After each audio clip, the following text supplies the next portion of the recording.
I dyed my hair, so now I'm half emo.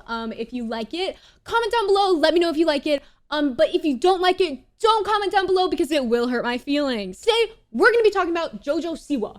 Jojo Siwa is kind of an icon, a gay icon, but don't get that mixed up with a lesbian icon, as the word lesbian is gross, according to Jojo. Gay icon though? Oh, abso-fucking-lutely. Oh my god, yeah, don't even get me started on that.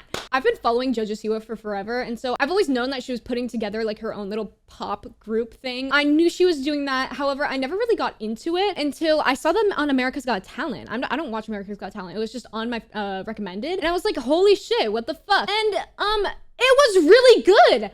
Their America's Got Talent performance was really good. So I was like, okay, this is like, I don't know anything about these girls, but like, this is really cool. So today I'm gonna be explaining to you exactly what is up with this girl. First of all, they had a show. I didn't even know that. So I did watch the show. I made very small, I have the script pulled up next to me. I made really small like things of the important things in each episode. And let me say, I got around one sentence per 45 minutes. So a little bit, I kind of wish I didn't do that. I kind of wish I didn't watch the show and just like Googled a summary. I don't know if they have that on Spark Notes, but you should have Jojo Siwa's Pop Dance Revolution on Spark Notes. I'm just saying, it would be really helpful. Maybe I'll publish this on Spark Notes later. This is gonna help someone someday. I'm just saying, someday someone's gonna be like, Jojo Siwa's Dance Pop Revolution Spark Notes, and I'm gonna be their savior. Just saying. Jojo Siwa made this group, and it was based off of this TV show, and it's basically Abby's Ultimate Dance Competition, but with Jojo Siwa as the judge, which was really weird because if you've interacted with the Dance Moms girls all these years later, all they say is how toxic Dance Moms was. So it's a little weird that one of the girls who was a victim of the horrible treatment of Dance Moms made a show that was basically just Dance Moms again. Like that was just a little bit weird to me. That was just a little bit funky to me. So yeah, Jojo Siwa made this show, and it's basically them putting together this pop group of little girls and their moms. It's just like Dance Moms. It's like, it's about the girls, but the moms are such a big part of it that it's like, it's also about the moms. The show it's a show, that's for sure. I think the girls were all really likable. Like, I liked all the girls. The moms were obviously weird, but the biggest like cringe factor was Jojo Siwa and her mother. Like, you wouldn't expect that, but oh my god, this meant a lot to them. And I'm not trying to like rain on their parade, but wow, like sometimes I was just like, oh, you guys have to take a deep breath. Like, you're making a pop group. You're making a pop group full of 8-year-olds. Like, we do not have to be this serious about this. It was like they were trying to be mature and they were trying to show that they were being mature, but by doing it, it was just really cringy. Anyway, I know you guys are just dying to get into the show, so I'm going to do a quick little recap of what happened to the show for you. So basically, it all starts in with, let's just say it was 11 girls. I don't know if it was, but if it was, that's really sick and dope. I'm really happy for them. So 11 girls in between the ages of like 7 and 14 go and they're auditioning to be an XOMG Pop, which is the name of this girl group. I don't really know the name of any of, what's the name for that? All I can think of is that one, like, Stan Loona. Is that a girl group? Is Loona even a girl group? If Luna's a boy band, that's gonna be super fucking awkward. So anyway, all these girls come. It's super exciting. They're all really happy to be there. It's pretty lit. Except for on the first episode, you see the effects of how toxic this show is already. On the very first episode, one of the girls, Bella, has a panic attack. I think I need to get her to a doctor. I think she's upset because she feels like she's failing you. No, you're not. 0%. Just try to block everything out, okay? And just try to think about you and your mom right now. So just stay calm. Try to take a deep breath and it doesn't really come. Should I take her to a doctor now? Absolutely. Safety first. Well, let's go get it checked out. Like, can't breathe kind of panic attack. And Jess is very understanding about the situation. She's like, no, health is your #1 priority. Like, go to the doctor instead of dancing, that kind of thing, which is very nice. And it's like, I'm glad that Jess was accepting of that.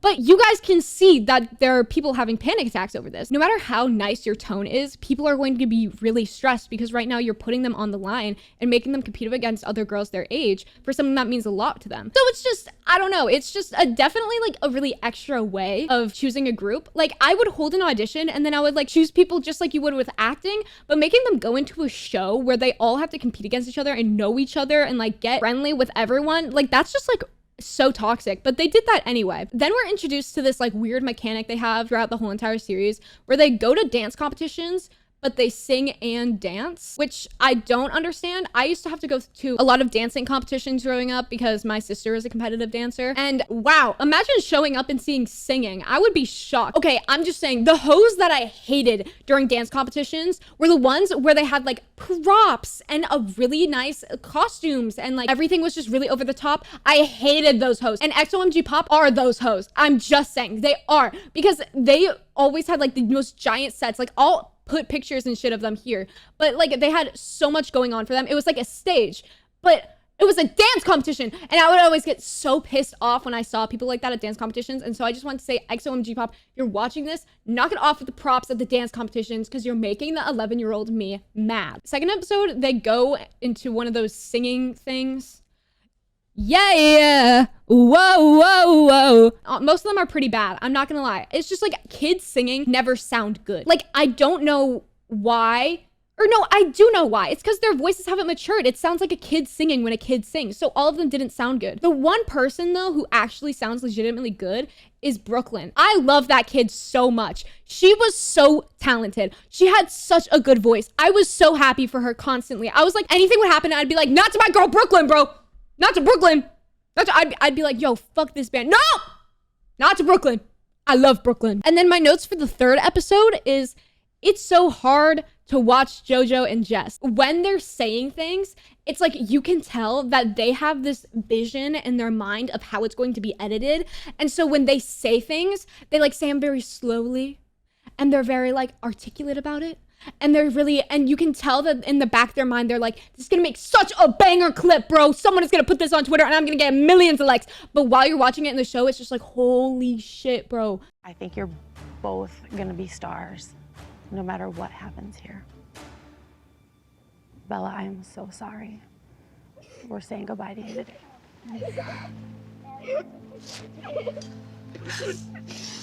It's okay.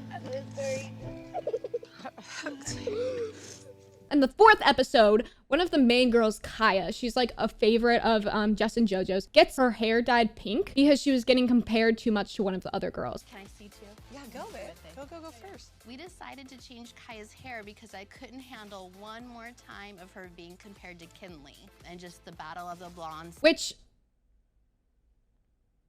once again, toxic environment, hello? Like, that does, like, dyeing your hair pink just because you're getting compared to someone, like, that does not seem healthy for you, okay? What the fuck? But then, good news for Kaya, she gets accepted as the first member of XOMG. Oh, that's a good G, bro. What the fuck? Pop. She is the first member of it. And the way Jess fucking says this fucking tore me apart, bro. She was like this, like, Kaya, I am so excited to announce. I was like, girl,